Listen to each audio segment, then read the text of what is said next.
Assalamualaikum warahmatullahi wabarakatuh. Salam sejahtera untuk kita semua. Semoga segala aktivitas keseharian kita dapat bernilai ibadah di sisi Allah Subhanahu wa Ta'ala.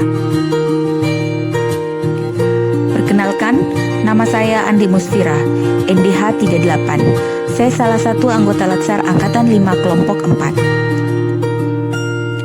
4. Saya akan memaparkan profil di mana di instansi saya bekerja, yaitu Rumah Sakit Umum Daerah Haji Andi Sultan Den Raja.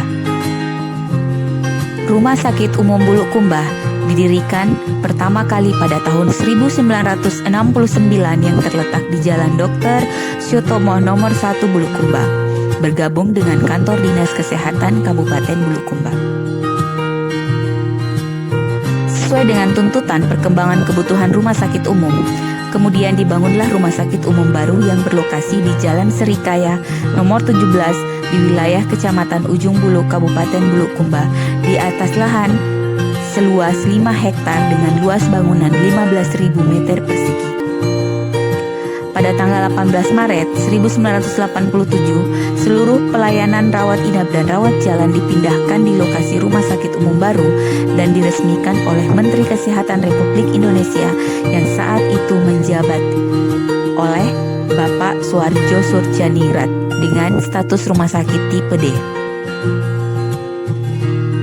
Pada tahun 1990, Rumah Sakit Umum Bulukumba ditingkatkan lagi kelasnya menjadi tipe C berdasarkan Peraturan Daerah Nomor 1 Tahun 2007. Sejak Rumah Sakit Umum Daerah berdiri mulai tahun 1969 dengan nama Rumah Sakit Umum Bulukumba hingga tahun 2012 dengan nama Rumah Sakit Umum Daerah Haji Andi Sultan Den Raja. Direktur Rumah Sakit Umum Haji Andi Sultan Den Raja Kabupaten Bulukumba adalah Dr. Haji Rizal Ridwan Dapi, SPOG, KMKes. Adapun visi dan misi Rumah Sakit Umum Daerah Haji Andi Sultan Den Raja, di mana visinya adalah menjadi rumah sakit rujukan yang berkualitas, profesional, dan sejahtera. Sedangkan misinya yang pertama adalah memberikan pelayanan cepat, tepat, nyaman, dan terjangkau oleh masyarakat sesuai standar pelayanan minimal atau SPM.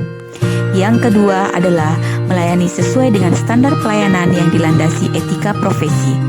Yang ketiga, meningkatkan program pembangunan mutu pelayanan rumah sakit secara berkesinambungan.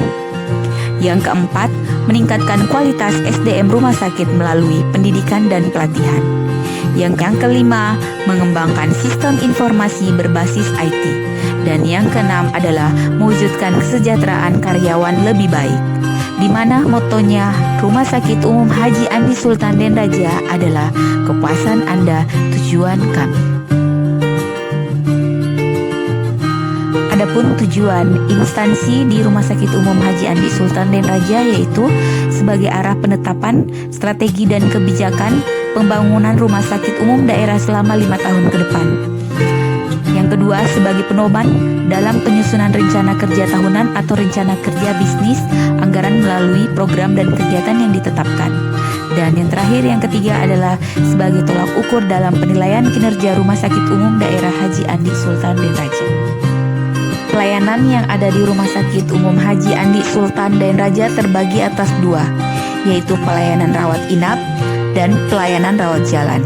Kegiatan aktualisasi saya selama di Rumah Sakit Haji Andi Sultan Den Raja yang pertama adalah melaksanakan konsultasi dengan mentor, di mana tambahan kegiatannya adalah yang pertama adalah memohon izin untuk melaksanakan kegiatan aktualisasi yang telah dirancang, di mana hasilnya adalah mendapatkan izin untuk melaksanakan rancangan aktualisasi. Dan yang kedua adalah memaparkan rencana aktualisasi, di mana hasilnya atau outputnya adalah kesamaan pemahaman mengenai program yang akan diaktualisasikan. Dan yang ketiga adalah mengumpulkan masukan dan saran perbaikan, di mana output ataupun hasilnya yaitu mendapatkan masukan dan saran dalam melaksanakan aktualisasi. Nilai-nilai dasar yang berkaitan dengan agenda 2 yaitu berorientasi pelayanan, akuntabel, dan kompeten. Kegiatan kedua adalah meningkatkan semangat petugas untuk menganjurkan pasien melakukan pengisian survei kepuasan dengan pembuatan poster, di mana tahapan kegiatannya adalah membuat naskah atau desain poster tentang petunjuk pengisian survei kepuasan, dan output atau hasilnya adalah tercapainya pembuatan poster. Dan nilai-nilai yang berkaitan adalah akuntabel, loyal, berorientasi pelayanan, dan adaptif. Tahapan kedua adalah melakukan konsultasi dengan mentor tentang naskah atau desain yang telah dibuat. Sedangkan tahapan yang ketiga yaitu membuat poster di tempat pembuatan poster sesuai dengan naskah yang telah disetujui oleh mentor dan coach. Dan yang keempat adalah memasang poster petunjuk pengisian survei kepuasan pasien di instalasi rawat jalan yang mudah dilihat oleh petugas. Dan hasilnya adalah poster tersebut terpasang di ruang instalasi rawat jalan dengan nilai-nilai yaitu akuntabel, loyal, berorientasi pelayanan, dan adaptif. Kegiatan aktualisasi yang ketiga adalah sosialisasi kepada perawat di ruang instalasi rawat jalan melalui media video dan media sosial yang ada di rumah sakit. Dan tahapan kegiatannya adalah merancang materi tentang sosialisasi, di mana hasilnya adalah tersedianya rancangan materi tentang sosialisasi.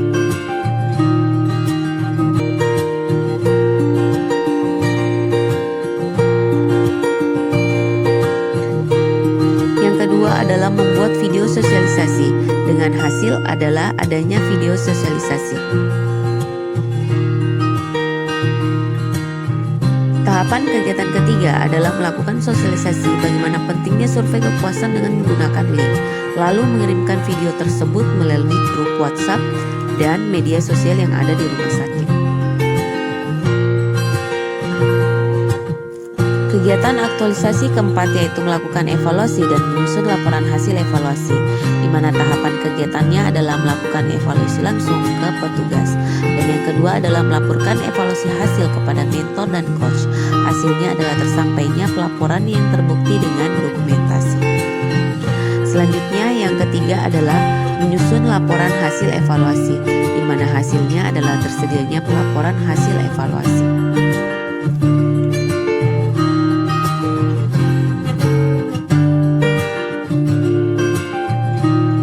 Dengan dilakukannya kegiatan evaluasi, maka dapat dilihat sebelum dan sesudah sosialisasi. Sebelum sosialisasi, yaitu bukan perawat yang membagikan survei kepuasan pasien, melainkan pelayanan medik yang turun langsung per 3 bulan.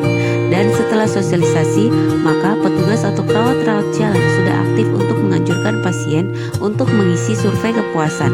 Dan dapat dilihat dari data survei kepuasan tersebut, yaitu dari hasil data pengisian survei kepuasan melalui link bulan 1, 3, 4, 5, 6, jumlah yang mengisi link hasilnya 0, di bulan 2 hasilnya 1, dan orang yang mengisi survei kepuasan tersebut. Sedangkan sesudah aktualisasi dari data hasil pengisian survei kepuasan, bulan 7 sekitar 8 orang yang mengisi survei kepuasan, dan di bulan 8 naik menjadi 35. Sedangkan rencana tindak lanjut yaitu yang pertama adalah mengoptimalkan pengisian survei kepuasan link yang telah disediakan dengan tetap melakukan sosialisasi. Dan yang kedua adalah melakukan koordinasi dengan koordinator poli untuk membantu mensosialisasikan pengisian survei kepuasan. Sedangkan yang ketiga adalah memudahkan pelayanan medik untuk mengevaluasi hasil pengisian link untuk data. Dan itulah 4 kegiatan yang telah saya lakukan di Rumah Sakit Haji Andi Sultan dan Raja. Terima kasih.